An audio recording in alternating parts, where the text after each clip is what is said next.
Welcome to a deep dive into Between Genes and Memes by Krishna Kumar. We're going to be kind of extracting some philosophical gems from this book. So think of it as like a crash course on navigating our crazy modern world. Yeah. Just for you, ready to unlock your inner philosopher. Let's do it. Kumar has this fascinating concept where he compares life to a game between genes, the fixed traits we inherit, and memes, which are all the fluid bits of cultural information kind of swirling around us, like we're dealt a hand of cards or genes, but then have to play in this constantly changing game with new rules and opponents. Those pesky memes. Okay, I love where this is going. So we're stuck with our genes. That's our hand. No redeals.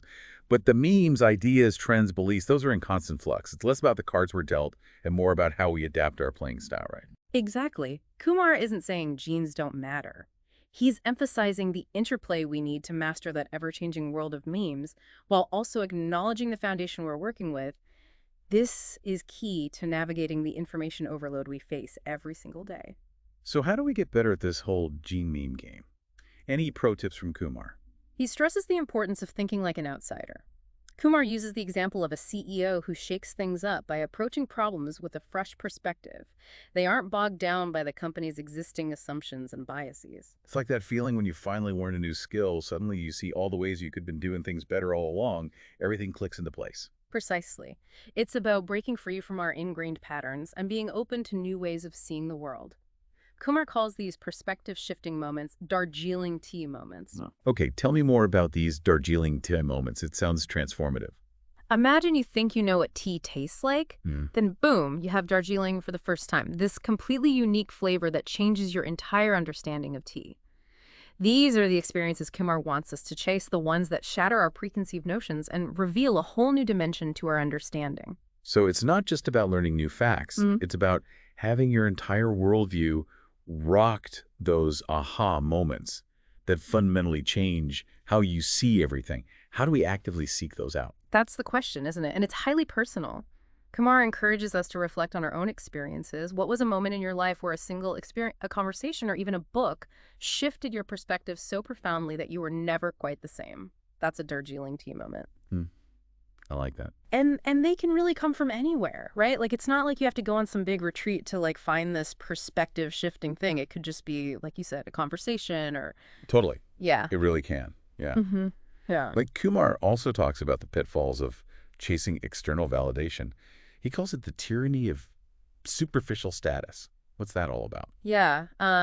It's that feeling of constantly being bombarded with images of what we're, quote unquote, supposed to want, like perfect vacations, tons of followers online, you name it. And we end up chasing someone else's definition of success instead of like actually sitting down and defining it for ourselves.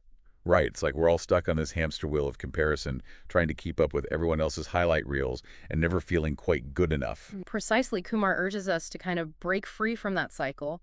True fulfillment, he says, comes from pursuing what truly matters to us as individuals, not chasing someone else's version of the American dream or whatever it is. Yeah, easier said than done, right? It's so easy to get caught up in what everyone else is doing anyway.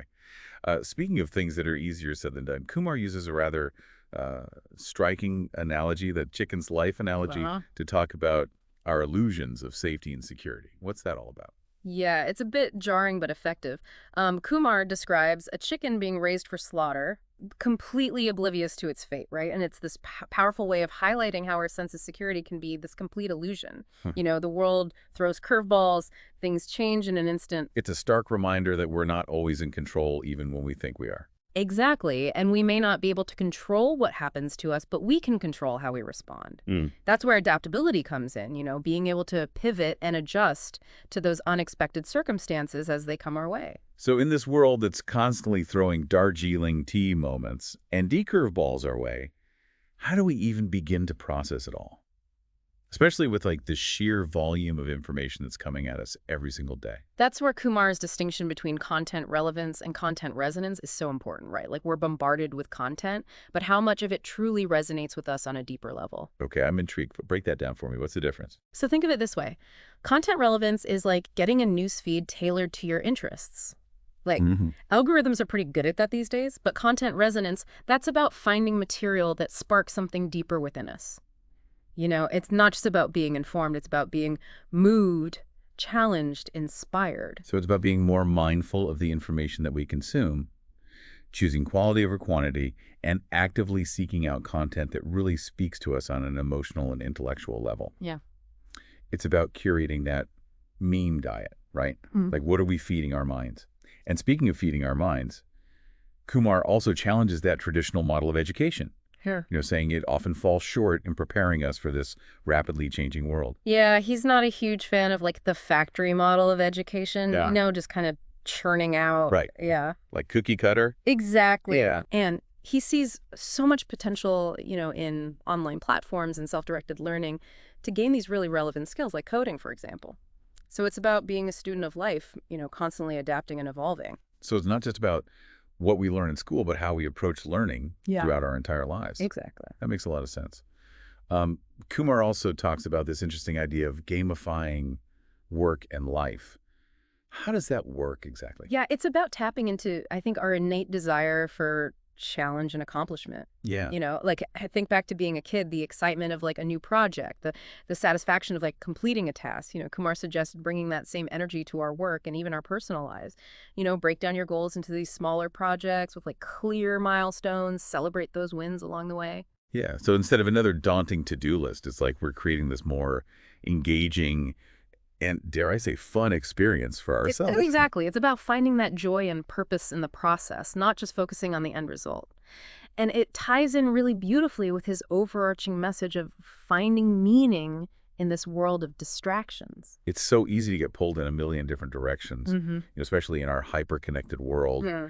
Any tips from Kumar on how to stay grounded amidst the chaos? He talks a lot about deep work, carving out that dedicated time for focused effort. It's about creating systems that support our goals and values, not just relying on willpower, because as we know, willpower is fleeting. It's your 1 minute, gone the next. Totally. Especially if you're hungry. Especially if you're hungry. Exactly. Well said.